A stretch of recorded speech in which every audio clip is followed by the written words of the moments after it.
주일 예배에 참여하신 한성교회 모든 성도 여러분을 환영하고 축복합니다. 지금 여기 나 있는 곳에 함께 계신 우리 하나님께서 우리 모두에게 하늘의 크신 은혜와 평화 가득 부어주시길 주님의 이름으로 간절히 기원합니다. 그리스도인의 참 능력을 주제로 말씀 이어가고 있습니다. 오늘은 그 5번째 시간으로 자비, 모두와 함께 존재하는 능력, 자비, 모두와 함께 존재하는 능력, 이런 제목으로 함께 은혜 나누도록 하겠습니다. 우리 삶이 예측이 잘 안 될 때가 있습니다. 불확실할 때가 있습니다. 어떤 일이 일어날지, 지금 내게 벌어지는 일이 무슨 의미인지 도무지 아리송할 때가 참 많습니다. 그때 우리는 불안하지요. 당연하지요. 불안이 그 순간 깃드는 건 당연한 일입니다.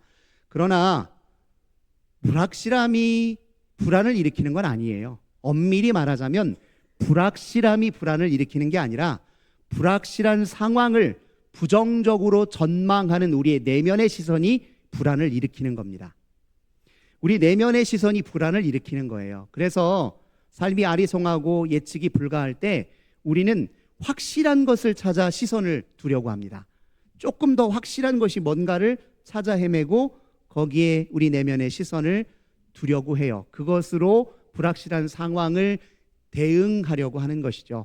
그런 전략, 현명한 전략입니다. 꼭 필요한 전략입니다. 모르는 게 있으면 아는 것부터 챙겨보셔야 돼요. 아는 것을 기초로 모르는 걸 추론해야 되거든요. 없는 게 있으면 있는 것부터 살펴보셔야 돼요. 없어서 불편한 건 있는 것을 누림으로 극복할 수 있거든요. 불확실한 것들이 있으면 확실한 게 무엇인지를 살펴서 그걸 근거로, 그걸 토대로 대응해 나가야 됩니다. 불만이 생기면 이미 만족하고 있는 것이 무엇인지를 먼저 찾아야 돼요. 삶의 전략이 이게 지혜로운 전략이지요. 그러나 문제는 인생의 확실한 것, 우리가 기대고 우리가 의지할 만한 인생의 확실한 것, 내 삶을 확실하게 보장해 줄 수 있는 그 무엇, 그런 게 있나요? 우리 성도님들은 어떤 게 확실하게 내 인생을 보장해 주는 것으로 알고 의지하고 있습니까? 우리 솔직히 현대인들의 상당수는 돈줄을 확실한 것으로 여깁니다. 돈줄을 일단 붙잡으면 일단은 안심하며 사는 것이 우리 현대인들 아닌가 싶습니다. 그런데 문제는요, 돈줄을 붙잡는 게 쉽지 않다는 거예요. 돈줄 쉽게 붙잡을 수 있을 것 같으면 여기 전부 다 부자로 사셔야 될 것 같아요. 돈 걱정 하나도 할 필요 없을 것 같아요. 돈처럼 통제가 안 되는 게 없어요. 돈처럼 마음먹은 대로 계획한 대로 돈을 손에 넣는 게 그렇게 쉬우면 우리 다 부자로 사는 거예요. 근데 돈줄 붙잡기 쉽지 않고요. 돈을 통제하는 건 더더욱 어렵습니다. 돈을 휘어잡아서 내 인생 내가 원하는 방향으로 이끌고 싶은 마음에 돈 한번 휘어잡으려고 노력하다가 도리어 돈에 휘어잡혀서 삶이 엉망진창이 되는 일이 우리 인생에 비일비재할 때가 많습니다. 돈은 통제하려 들면 더 멀어집니다. 차라리 돈으로부터 자유로워지는 마음가짐과 삶의 태도와 삶의 방식과 전략을 훈련하는 것이 돈을 더 풍요하게 벌고 쓸 수 있는 길인지도 모릅니다. 근데 어쨌든 우리는 그 돈줄 붙잡으면 될 것처럼 생각하지만 실제로 붙잡으면 어떻게 될까요? 붙잡으면 정말 우리 인생이 다 예측이 가능해지고 원하는 대로 우리의 삶이 술술 풀려갈까요? 그것도 아닌 것 같아요. 저는 그 정도의 부자가 된 적이 없어서 모르겠는데 다윗을 보니까 적어도 아닌 것 같아요. 다윗, 이스라엘의 정점, 최고 권력자의 위치에 올랐습니다. 당시 주변국은 다윗을 함부로 대하지 못했어요. 다윗의 위협이 될 만한 사람이 당시에는 없었습니다. 다윗이 원하면 나라 곳간에 있는 돈, 물질 얼마든지 자유롭게 쓸 수 있었습니다. 그의 말 한마디면 이스라엘 전역에 있는 군대를 동원하여 위협이 되는 것들을 즉결 없앨 수도 있는 그런 자리에 올라 있었어요. 뭐 확실한 걸 붙잡은 것 같기도 해요. 가장 확실하다 여겨지는 것들, 우리가 가장 확실한 것이라고 그렇게 생각하는 것들 붙잡고 있는 것 같아요. 그런데 그랬던 다윗에게 태풍이 불어왔습니다. 예상치 못한 태풍이 불어와서 그가 꼬꾸라졌어요. 그 태풍이 어디에서 불어온지 아십니까? 저 바깥에서 불어온 게 아니에요. 다윗의 내면에서 불어닥쳤습니다. 우리가 잘 아는 대로 다윗이 왕좌에 도취되어 있는 순간, 권력과 부와 지위에 도처되어 있는 순간 무슨 일이 일어났습니까? 방심이 일어났어요. 그 방심이 교만으로 이어졌습니다. 그 교만이 타락으로 이어졌어요. 그래서 그 인생에 뭐가 찾아왔습니까? 광풍이 불었어요. 바깥에서 불었습니까? 아니요. 그 속에서부터 불어닥쳤습니다. 그래서 다윗의 인생에 그 큰 사단이 난 것이죠. 우리아의 아내 밧세바를 취하고 우리아를 아주 비열하게 죽게 만들고 자기 큰아들 암논이 배다른 여동생을 겁탈하고 그것이 분해 못해서 그 배다른 여동생의 누이 됐던 압살롬이 큰아들 암논을 또 살해하고 이 압살롬이 아버지 다윗이 못마땅한 마음에 반역을 일으켜 쿠데타를 일으키고 이 모든 광풍이 다 어디에서 시작됐냐고요. 다윗이 권력의 최정점에 안심하고 있는 그 순간에 일어났어요. 세상 것에 의지하는 안심은 방심으로 이어지고 방심은 교만으로 이어지고 교만은 타락으로 이어지기 때문에 그렇습니다. 그래서 지금 다윗은 광풍에 태풍에 휘몰아침에 광야 앞에 다시 섰습니다. 이제 우리 뭘 붙잡아야 할까요? 우리도 때로 다윗처럼 앞이 캄캄하고 삶이 도저히 예측이 안 되고 일어난 일이 해석이 안 되는 광야 같은 인생길 살 때 있는데 다윗과 우리는 도대체 무엇을 붙잡아야 합니까? 목사님, 답은 뻔하지요. 하나님 붙잡으라고 말씀하려고 그러죠? 네, 맞습니다. 하나님 붙잡으라고 얘기할 겁니다. 하지만 어떤 하나님이요? 어떤 하나님 붙잡으시겠습니까? 저는요, 제 지론인데 이 세상에 완벽한 무신론자는 존재하지 않는다고 생각합니다.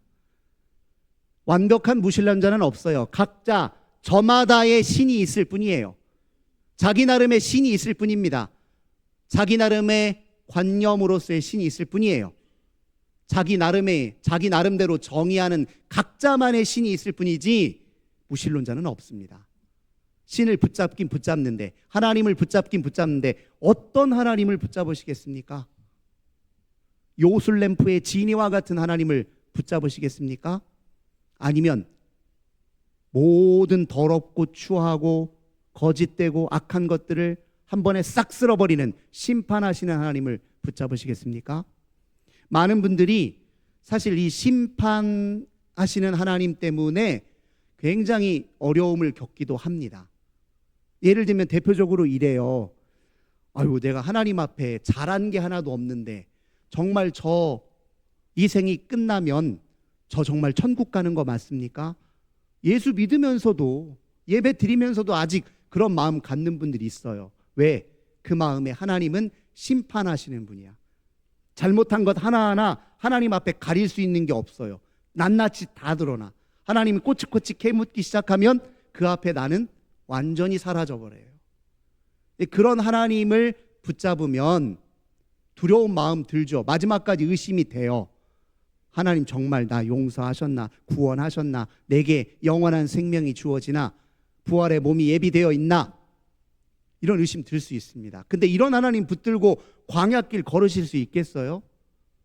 더 무섭죠. 광야는 온갖 위험이 도사리고 있는 공간인데 하나님 심판하시는 분인데 내가 조금만 잘못하면 광야의 위협, 광야의 짐승 나한테 제가닥 보내셔서 내가 어떤 일을 당할지 모르는데 심판의 하나님 붙잡고 광야길 걸으실 수 있으시겠냐고요.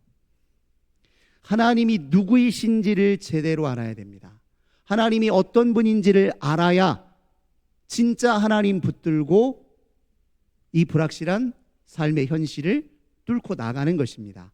다윗은 어떤 하나님을 붙잡았을까요? 다윗이 지금 광야에 처음 선 건 아닙니다. 이미 사울 왕에게 쫓겨 도망 다닐 때 그는 광야를 전전했어요. 그 광야 시절 내내 내가 이미 알았던, 경험했던, 확인했던 하나님, 그 하나님 붙잡자. 다윗 그렇게 생각했을 것입니다. 그 하나님이 어떤 분인데요? 우리가 즐겨 읽는 시편, 수많은 시편들이 다 다윗이 광야 생활 동안 고백했던 시들입니다. 그 시들 읽어보면 아시잖아요. 내용이 뭐예요? 표현의 다채로움, 표현의 다양성은 있지만 관통하는 한 가지 주제가 있어요. 하나님은 좋으신 분입니다. 하나님은 자비하신 분입니다. 그 자비하신 하나님은 나를 지극히 사랑하십니다. 나를 사랑하시는 그 하나님이 나를 위해 행하시는 일들은 위대하고 놀랍습니다. 그 고백이 그 시편들 속에 내내 가득 차 있잖아요. 다윗은 뭘 붙잡았습니까? 선하신 자비하신 하나님의 성품을 붙잡았어요. 사람이요, 삶이 불확실하잖아요. 무슨 일이 일어날지 모르잖아요. 일어나는 일의 의미를 모르잖아요. 그래도 그 모든 일을 관통하여 역사하시는 하나님이 자비하신 분이라는 사실을 확신하면 견딜 수 있는 힘이 생깁니다. 이겨낼 수 있는 힘이 생겨요. 어린아이들이 엄마하고 건강한 애착 관계가 잘 형성되면 아이들은 적어도 엄마의 사랑을 의심하는 일은 없어요. 엄마가 날 사랑하는 것에 대해서는 의심의 여지가 없어요. 그러면 어떤 때는 엄마가 아이에게 하는 말이 아이가 듣기에 이해가 안 되는 말이 있어요. 저 말이 이해가 안 가. 행동이 이해가 안 가요. 기분이 나쁘기도 해요. 그 말을 받아들이기 쉽지도 않고 받아들이고 싶지 않을 때도 있어요. 그런데 그 아이가 엄마의 말과 그 행동이 이해가 안 가고 기분이 나쁠 수는 있지만 상처받지는 않습니다. 왜요? 엄마가 무슨 말을 하든 사실은 날 향한 엄마의 사랑은 여전하니까. 널 사랑하시는 엄마가 하는 말인데 이해가 안 돼서 기분이 나쁠 수는 있지만 상처받을 이유는 없다고요. 우리 인생에서 왜 우리가 상처를 받냐고요. 왜 상처받습니까?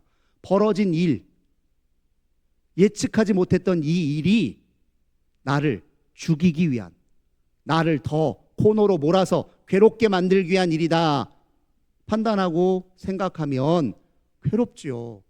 하지만 모든 일을 통제하시는 하나님이 나를 사랑하시고 그 하나님의 본 성품은 자비이시고 나를 향해 하시는 일은 의로우시고 나를 향해 가지고 있는 계획은 선하시다고 확신한다면 그 상처가 아니라 더 성숙으로, 큰 성숙으로 이어질 수 있는 법이죠. 이스라엘이 광야 생활을 하는 동안 겪었던 일들이 있었죠. 그 모든 일들을 이해하기 위한 단초와 열쇠가 어디 있을까요? 하나님이 누구이신지를 알아야 그 일들이 이해가 가요. 하나님이 어떤 분이신지를 알아야 이해가 됩니다. 왜 하필 하나님은 나라도 없이 남의 나라에 종살이해서 남의 나라에 의지하여 사는 힘없는 이스라엘을 택하셨을까요?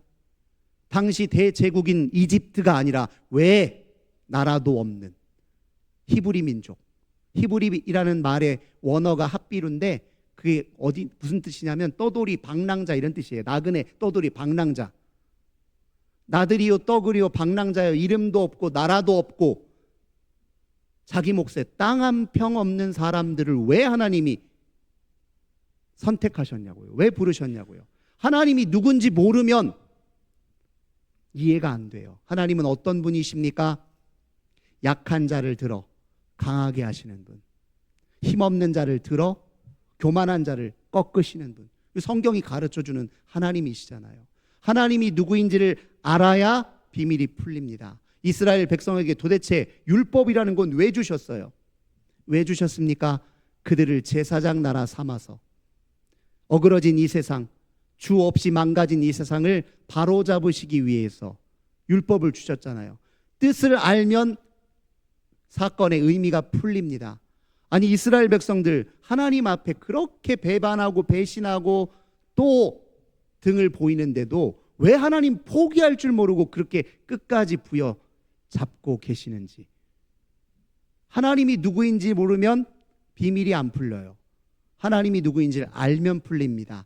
하나님은 자비롭고 은혜로우시며 노하기를 더디하시고 인자와 진실과 긍휼이 많으시는 분이에요. 당신이 하신 약속을 반드시 지키시는 분입니다. 성경이 가르쳐준 하나님이에요. 하나님이 누구인지를 알면 비밀이 풀립니다. 우리 인생사도 마찬가지예요. 내가 내 인생을 훤히 알 수 있다고요? 천만의 말씀. 우리 인생에서 일어날 모든 일의 비밀을 아십니까?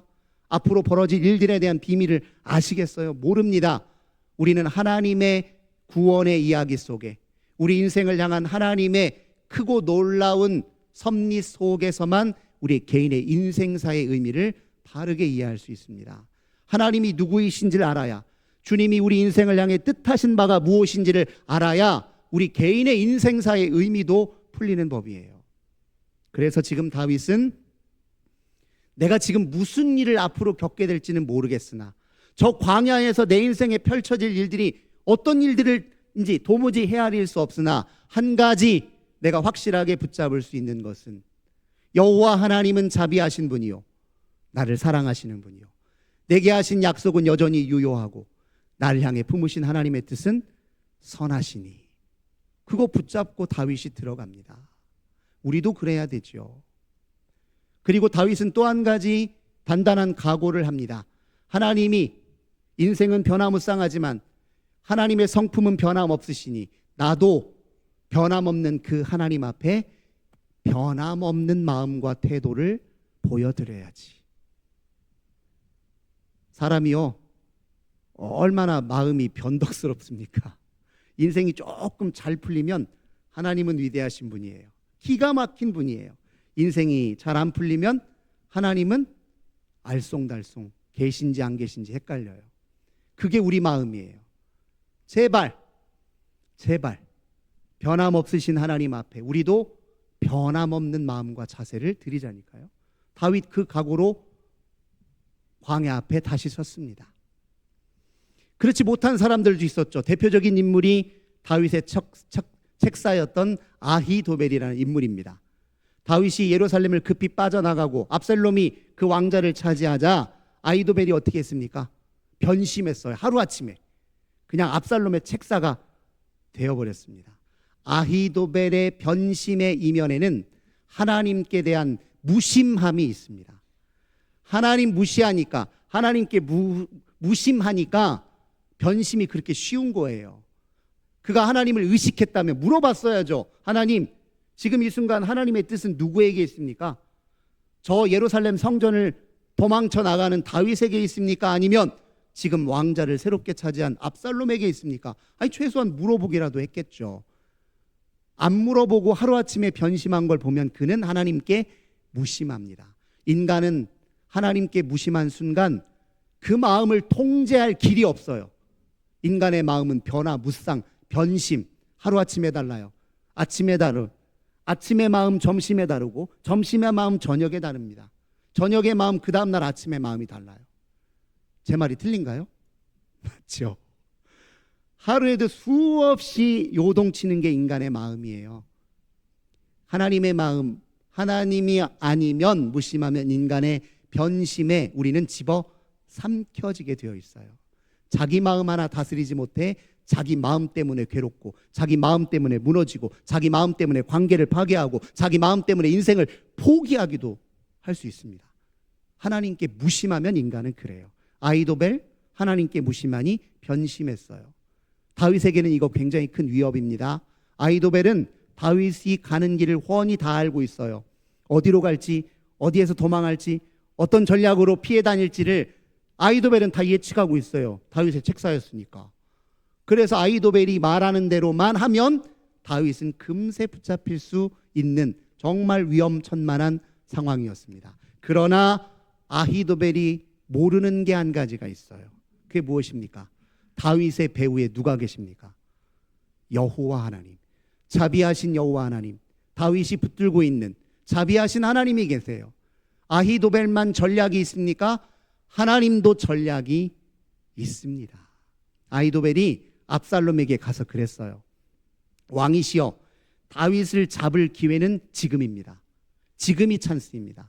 빨리 날렵한 기동대 조직하셔서 급하게 급습을 해서 다윗을 처리하고 백성들의 마음을 돌려야 됩니다. 지금이 기회입니다. 지금 군대를 정렬할 시간도 없고 전열을 다질 시간도 없었고 마음의 준비도 안 된 상태입니다. 백성들은 우왕좌왕할 것이고 아무리 맹장들이라도 지금 현재를 어떻게 대응해야 되는지 아직 머릿속 계획도 세워지지 않은 상황입니다. 지금이 찬스입니다. 누가 들어도 맞는 말이에요. 아히도벨이 이렇게 이야기를 했는데요. 사무엘하 17장 5절을 보니까 아니 웬걸요? 압살롬이 아히도벨이 말이 맞다 옳다 여기면서도 갑자기 후세를 불러오라고 얘기해요. 후세를 부르라. 그 사람 이야기도 한번 들어보자. 후세가 누굽니까? 다윗의 친구예요. 다윗이 당한 일을 보고 울분에 차서 세상에 어떻게 이럴 수가 있냐라며 찾아왔던 그 후세. 근데 다윗이 그 후세를 어디로 보냈습니까? 부탁했어요. 친구야, 지금 화낼 일이 아니야. 네가 압살롬 곁에 서서 무슨 일이 벌어지고 있는지 나한테 소식을 좀 전해줬으면 좋겠어. 첩자로 들어간 상황이에요. 압살롬이 지금 그 누구를 불렀다고요? 후세를 불렀습니다. 후세가 들어보니까 아히도벨의 전략대로 했다가는 다윗이 제가닥 붙잡히게 됐어요. 그래서 후세가 말합니다. 압살롬에게 이렇게 말해요. 왕이시여, 아버지 다윗이 어떤 분인지 모르십니까? 전쟁 영웅입니다. 백전백승이에요. 한 번도 진 적이 없어요. 그 골리앗도 그 앞에 무너졌습니다. 어떤 장수도 다윗 앞에 서는 걸 두려워했습니다. 그런데 기동대, 별동대 몇몇 소수의 군인 갑자기 보낸다고 해서 다윗을 이길 것 같습니까? 만약에 보냈다가 다윗에게 무참히 짓밟히면 백성들이 동요할 겁니다. 아, 역시 우리의 왕은 다윗이구나. 저 압살롬은 안 되는구나.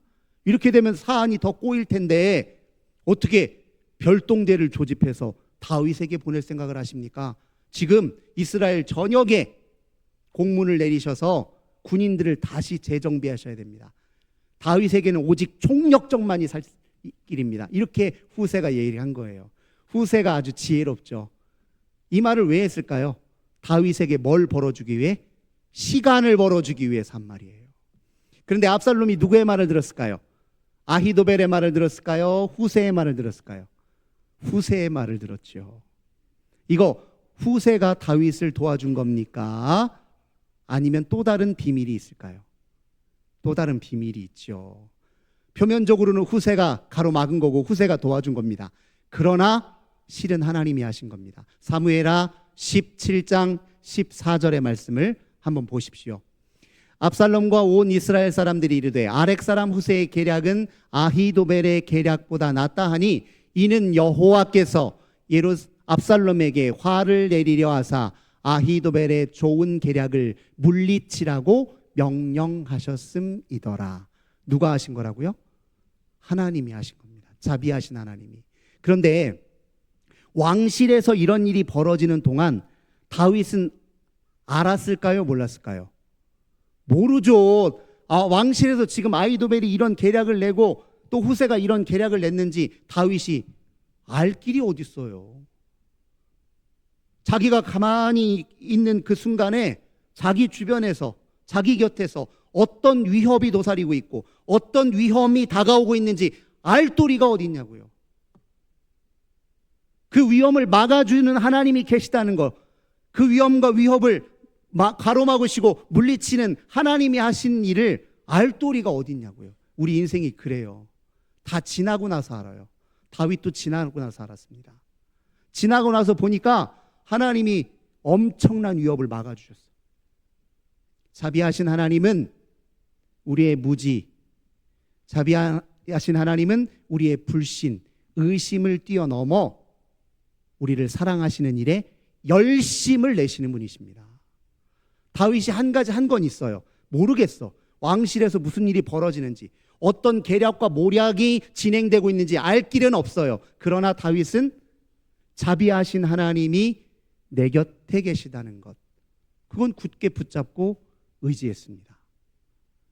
후세가 자기 계략을 얘기하자 압살롬이 옳다 얘기했어요. 후세가 사독과 아비아달 제사장을 찾아갑니다. 지금 압살롬이 아히도벨의 계략에 넘어갈 판인데, 만약에 그의 계략대로 기동대가 다윗을 급습하면 큰일 납니다. 빨리 다윗에게 소식을 전해야 됩니다. 사독과 아비아달 제사장이 자기 아들들을 다윗에게 전가를 보낸 사람으로 택해서 보냅니다. 근데 하필 이때 한 청년 하나가 다윗에게 전가를 보내는 이 두 아들을 발견한 거예요. 압살롬에게 바로 밀고 하지요. 압살롬이 당장 그 첩자들을 잡아오라고 군대에 명령을 내립니다.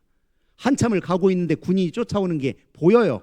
그래서 급하게 어디로 도망가냐? 어느 집, 바울임에 있는 어느 집에 들어갑니다. 근데 그 우물이 있는 거예요. 야, 일단 우물 안으로라도 숨자. 숨어 들어갔어요. 군인들이 그 집을 급습했습니다. 그런데 그 집에 있는 한 여인이, 어떤 여인이, 아니 낯선 사람이 갑자기 우물 속으로 쏙 들어가는 걸 봤는데 무슨 사연인 줄 알고 거기다가 천을 우물에다 딱 덮어놓고 그 천 위에다가 곡식 말릴 거리들을 쫙 깔아놓은 거예요. 군인이 들어왔습니다. 여기 첩자들이 있죠? 내가 들어온 것 같은데. 여인이 그래요. 아니 난 모르겠는데요? 한번 보세요. 뭐 여기 어디 피할 곳이 있는지. 그래서 두 아들이 살아남고 다윗에게 소식을 전합니다. 이런 일이 벌어지는 동안 다윗이 알았습니까? 몰랐습니까? 몰랐죠. 자기에게 누가 소식을 들고 오고 있는지 알 게 뭐예요? 그 사람이 위협을 처해서 죽을 뻔했다가 살아난 걸 알 게 뭐예요? 모릅니다. 인생은 모르는 사이에 벌어져요. 은총은 모르는 사이에 일어납니다. 하나님의 자비와 은혜는 모르는 사이에도, 알아차리지 못하는 사이에도 우리 삶에 침투해 있습니다. 작용하고 있습니다. 역사하고 있습니다. 그러니 하나님의 자비하심을 굳게 믿으셔야 됩니다. 그 믿음으로 소식을 들으니 다윗이 야 급하다. 나 지금 여기 며칠 체류하면서 백성들도 좀 마음을 돌리고 가라앉히고 또 정돈을 좀 하고 그리고 나서 대책을 좀 세우려고 했는데 그게 문제가 아니라 당장 빠져나가야 되겠다 싶어서 급히 어디로 갑니까? 요단강 동편을 건너려고 하는 거예요. 그런데 요단강 동편을 그날 밤에 건너는데 오늘 본문을 보니까 뭐라고 표현되어 있어요? 모두 함께 한 사람도 예외 없이 새벽까지 요단강을 어떻게 했다고요? 다 건넜다고 얘기해요.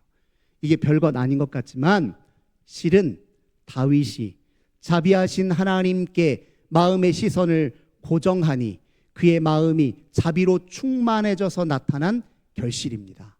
한번 생각해 보세요. 요단강을 건너려는 백성들 중에서는요, 걸음이 불편한 분도 있어요. 노인들도 있습니다. 아이들도 있어요. 급하게 도망가야 되는데 같이 가다가 시간이 지체되면 잡혀서 다 죽을 수도 있어요. 차라리 당신들은 예루살렘에 돌아가서 압살롬 왕 모시면서 편안하게 사는 게 낫겠습니다 하는 상황입니다. 그런데 다윗은 한 사람도 놓치지 않았어요. 그게 어떻게 가능했을까요? 다윗이 자비하신 하나님의 성품을 신뢰했을 뿐만 아니라 알았을 뿐만 아니라 그 자비로 그 마음이 물들었기 때문에 그렇습니다. 자비가 무엇인지 아십니까? 자비는 타인의 고통 속에서 자기 책임을 보는 것이에요. 요단강을 건너가는 백성들을 봐요. 힘겹게 불안한 채로 무겁게 건너가는 백성들을 보니까 다윗의 마음에 무슨 생각이 들었을까요? 내가 정신 똑바로 차려서 하나님이 내게 위임하신 이스라엘의 왕직을 제대로 하나님의 율법대로 제대로 잘 통치하고 다스렸다면 저 백성, 저 내 백성이 이런 불안과 두려움과 공포 속에서 힘겹게 요단강을 향해 발을 뗐을까? 저들의 고통은 곧 나 때문이요. 저들의 고통은 곧 내 고통이지. 이게 자비예요. 이게 다윗이 이 자비심 때문에 한 사람도 놓치지 않고 요단을 모두와 함께 건넌 것입니다. 고통 속에 자기 책임을 보고 그래서 함께 고통하고 그래서 그 고통을 짊어짐으로 하나가 되고 모두 함께 존재하는 능력이 자비예요. 그리고 이것이 하나님이 우리에게 보여주신 자비입니다. 예수 그리스도를 보십시오. 하나님은요, 사실 이미 우리에게 비밀을 다 가르쳐 주셨어요. 안 지키고 스스로 고통받더라도 내버려 두셔도 하나님 우리가 뭐라고 할 수가 없습니다. 하나님이 다 가르쳐 주셨는데 말을 안 듣는 것도 우리고 배반한 것도 우리고 등 돌린 것도 우리예요. 그냥 두셔도 돼요. 그런데 하나님은 하나님 등 돌려서 스스로 고통스럽게 사는 우리가 안타까워요. 아프세요. 고통스러워요. 우리가 외면하는 것도 고통스러우시고 하나님 외면하고 잘 살 것 같더니 스스로 고통에 빠져 사는 것도 고통스러워요. 그래서 같이 아픔을 겪으면서 우리를 구원하십니다. 그게 십자가 사건이에요. 내려오셔서 우리와 함께 고통을 겪으시고 그 고통을 짊어지심으로 우리를 구원하셨습니다. 이게 하나님의 자비의 본질입니다.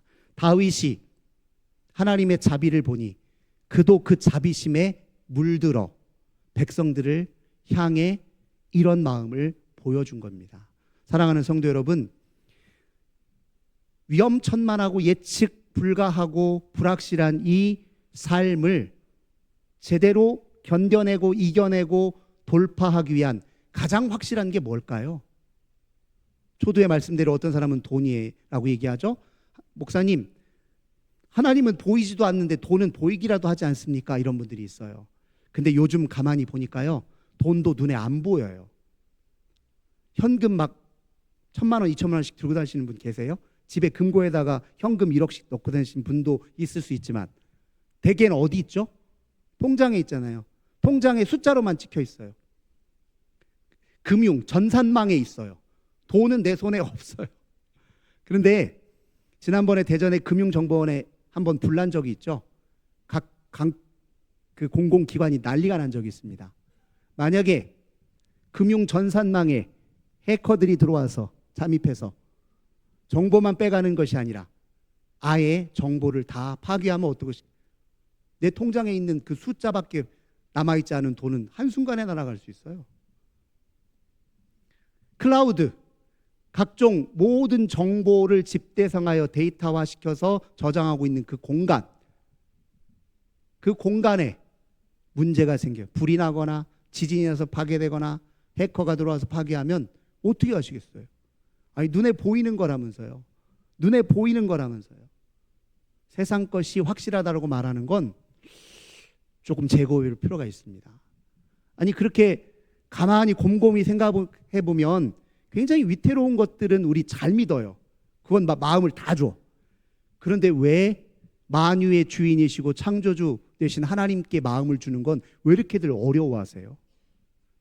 눈에 보이는 유한한 것들에게는 마음을 그렇게 쉽게 주시면서 왜 만유의 주인 되신 하나님께는 마음을 제대로 못 주시냐고요.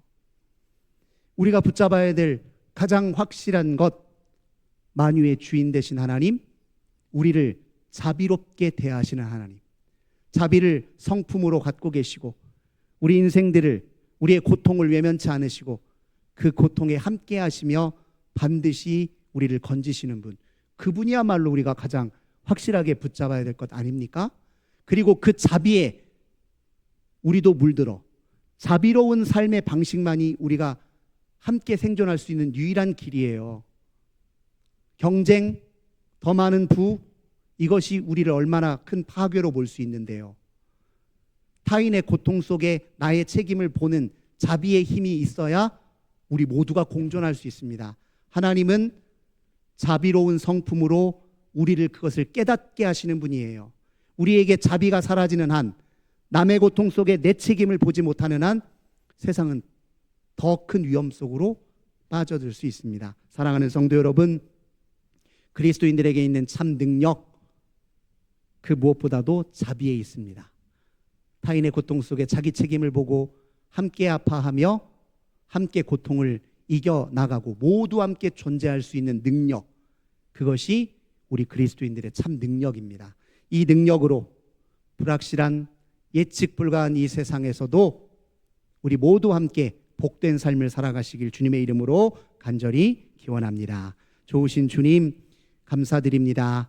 오늘 다윗의 이야기를 통해 우리 확인합니다.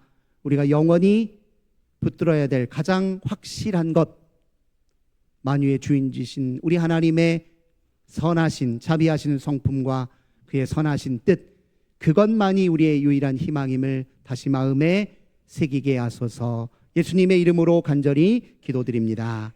아멘.